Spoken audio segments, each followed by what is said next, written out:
What is going on, Trash Talkers? We are back with another episode for you. In today's video, we're going to give you our season preview for the Houston Texans. All that and much more coming your way right now!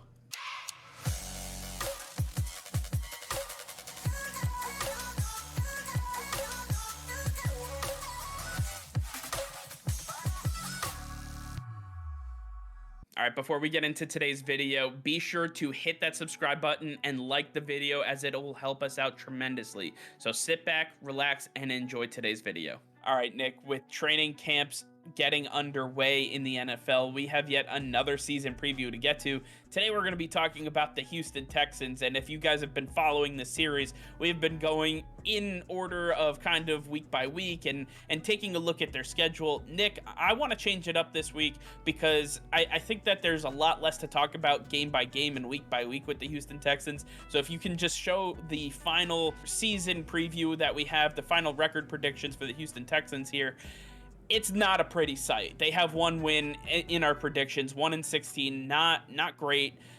Nick, you and I kind of disagree on the Houston Texans, and I think that's kind of where I want this conversation to go. I do not believe in this offense. Outside of Brandin Cooks and the stable of running backs that they have, it's not looking pretty. I know you can point to some of the offensive linemen that they've been able to bring in, but Davis Mills instills zero confidence in me whatsoever. I do not believe that he has what it takes to beat these guys. When you take a look at these teams that he's got to go up against, the Colts twice a year, the Titans twice a year, hell, the Jacksonville Jaguars, who we already did a video on, they have vastly improved. I don't think he's good enough to beat those guys. When you take a look at some of the teams that they're facing here, the Raiders, obviously a bad year to go up against the AFC West. We get all of that. But even in week 3, he should be able to beat the Chicago Bears. We don't even have him winning that game. And Nick, I want you to talk to the people, maybe some of the additions that they made. What is the hope for Texans fans as we head into 2022?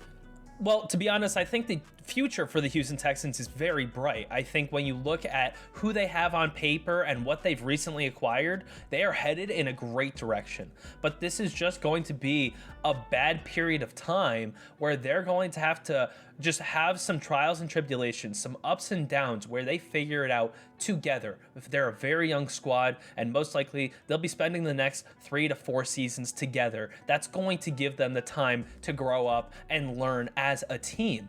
But now you've got a new regime with Lovie Smith as your new head coach, and so you're now implementing that on top of all the new change. I think it's a lot happening at the same time, and there's going to be a lot of errors that occur. You cannot perfect a system with this much change at such a quick rate.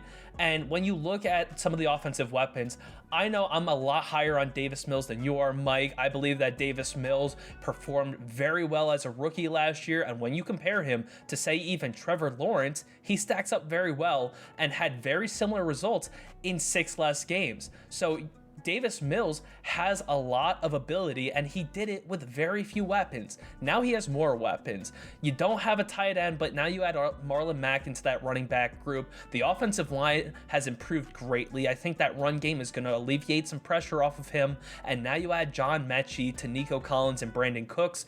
I believe that these 3 guys are going to be key contributors for this offense.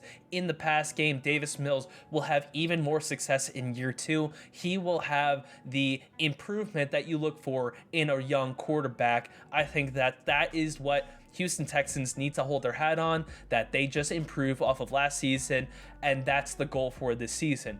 The key here for me is to see how well this defense does, because they're strong up front, and I think that they can hold their own in the run game. But when you look at the pass game, this is where they tend to struggle. Last year, they struggled a lot, and now they added Derek Stingley with that 3rd overall pick. I believe Derek Stingley, if he stays healthy, will be a phenomenal asset to this team and will go a long way. But he has to stay healthy. He did not prove that at LSU, and I don't trust him going into the NFL season. We saw this last year with Caleb Farley, phenomenal athlete at Virginia Tech, and did not come out and stay healthy in his rookie year. I think that we could see the same thing with Derek Stingley. So if he's not on the field, I give up all hope for this pass defense. I don't think that they have what it takes to keep up with some of these teams on the roster, like the Denver Broncos or the Los Angeles Chargers or the Philadelphia Eagles. These are some very strong teams. There are a lot of stacked offensive rosters in the NFL, and the Houston Texans have to face a lot of them. That's going to go against them this season, and I just don't see the success this year, but I think they have a strong future. I think the future is definitely bright for the Houston Texans fans. The problem I'm having, though, the two most important positions on the football field are the quarterback and the guys who tackle the quarterback, and that being the edge rushers, the pass rushers.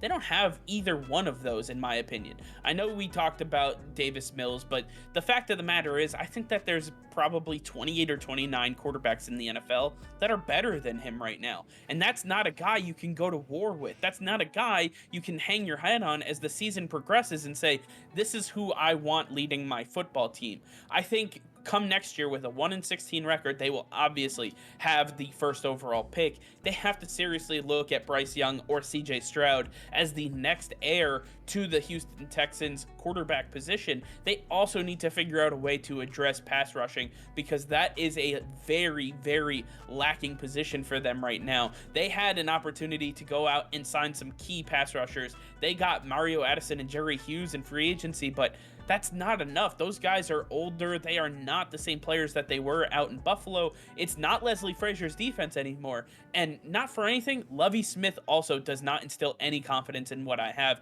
for the Houston Texans. This is not the head coaching choice I would have made going into this year. But listen, Nick Caserio did what he did, and that's what the Houston Texans have to live with.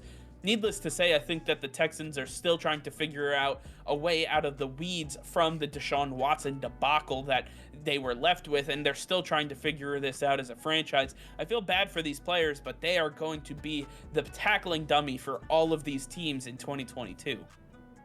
All right, well, with that being said, I want to hear from you guys. Let us know in the comments down below what you think of the Houston Texans. Let us know if you believe that Davis Mills should be the starting quarterback. I'm very interested to hear what you guys have to say on that one. All right, well, that's going to be all for now. Thank you all for watching. Be sure to like this video and subscribe to the channel if you haven't already. Hit that notification bell. We go live every single day. That'll be all.